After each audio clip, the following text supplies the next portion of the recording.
আসসালামু আলাইকুম। সবাই কেমন আছেন?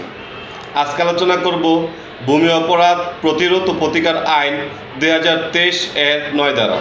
ধারাটির শিরোনাম ক্রেতা বরাবর বিক্রিত ভূমির দখল হস্তান্তর না করিবার দণ্ড।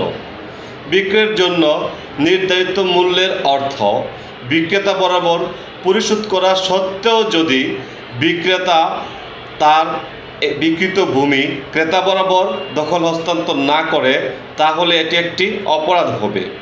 আর কোনো বিক্রেতা যদি এই অপরাধ করে তাহলে সেই বিক্রেতা 2 বছর পর্যন্ত কারাদণ্ডে দণ্ডিত হবে এবং অর্থদণ্ডে দণ্ডিত হবে। অর্থাৎ বিক্রয়ের জন্য সে যেই টাকা নির্ধারিত ছিল এই টাকা পাইছে, টাকা পাওয়ার পরেও যদি সে ক্রেতা বরাবর ভূমিটা হস্তান্তর না করে তাহলে ভূমি অপরাধ প্রতিরোধ ও প্রতিকার আইন 2023 এর 9 ধারা অনুযায়ী সে 2 বছর পর্যন্ত কারাদণ্ডে দণ্ডিত হবে এবং অর্থদণ্ডে দণ্ডিত হবে। ঠিক আছে, সবাইকে ধন্যবাদ, ভালো থাকবেন। আসসালামু আলাইকুম।